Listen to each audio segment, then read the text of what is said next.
मैं ये mock result देख कर ना सच में शॉक हो गई। I mean literally I can't believe my eyes right now.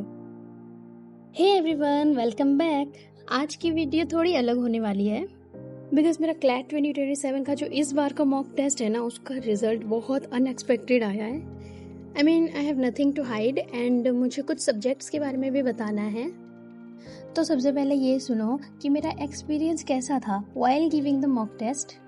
So first of all मैं जीके की कैटेगरी में गई एंड मैंने वहाँ पे पूरे 30 के 30 क्वेश्चन अटैम्प्ट किए एंड आई डोंट नो कि सारे ठीक होंगे कि नहीं, थे भी कि नहीं। देन मैं गई लीगल के सेक्शन में एंड मैंने वहाँ भी ऑलमोस्ट 30 क्वेश्चन अटैम्प्ट किए थे। मैंने ये दोनों सब्जेक्ट अच्छे से किया था बिकॉज मुझे इन्हीं दो सब्जेक्ट्स में अच्छे से प्रैक्टिस था, दैट्स वाई। तो इसके बाद मैंने सोचा कि लॉजिकल सेक्शन में चले जाते हूँ, बट वहाँ जाके मैंने फर्स्ट पैराग्राफ देखा एंड मुझे वो बहुत ज़्यादा टफ लग रहा था। और सबसे बड़ी बात तो ये है कि मेरे पास लगभग 30 या 40 मिनट से बचे थे। मतलब आप सोचो कि मैंने 2 सेक्शन किए एंड उसमें ही मैंने 1.5 आवर्स लगा दिए। मेरे पास बिल्कुल भी टाइम नहीं बचा था। So you can clearly imagine कि मैं कितनी ज़्यादा स्लो हूँ। खैर उसके बाद मैंने सोचा कि मैं क्वांटिटेटिव टेक्निक्स पे एक नज़र मार लेती हूँ। फिर मुझे ये रियलाइज़ हुआ कि मैंने सिर्फ नज़र ही मारा है उसमें, बिकॉज फर्स्ट क्वेश्चन देखते ही direct jump into English section. तो आपको पता चल ही रहा होगा कि इन सब नाटक में मेरा कितना ज़्यादा टाइम और भी वेस्ट हो गया एंड मेरे पास सिर्फ और सिर्फ 20 मिनट्स ही बचे थे। तो उन 20 मिनट्स में मैंने इंग्लिश के 2 पैराग्राफ सॉल्व किए एंड देन या times up. So here is the result and first of all I know कि ये दूसरों के लिए बहुत कम होगा, but not for me because मैं जानती हूँ कि मुझे कितनी ज़्यादा मेहनत लगी है यहाँ से यहाँ आने में। एंड ऑफ कोर्स ये मेरा सेकंड मॉक टेस्ट था।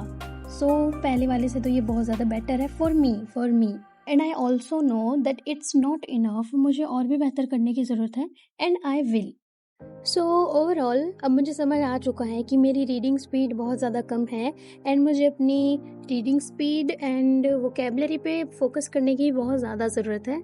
अदरवाइज़ अगर मैं अपना सारा सिलेबस भी कंप्लीट कर लूँ तो भी कोई फ़ायदा नहीं है, बिकॉज जब मैं सारे क्वेश्चंस ही अटैम्प्ट नहीं कर पाऊंगी तो सारा सिलेबस कंप्लीट करके कुछ नहीं होने वाला है। So now I have something to tell.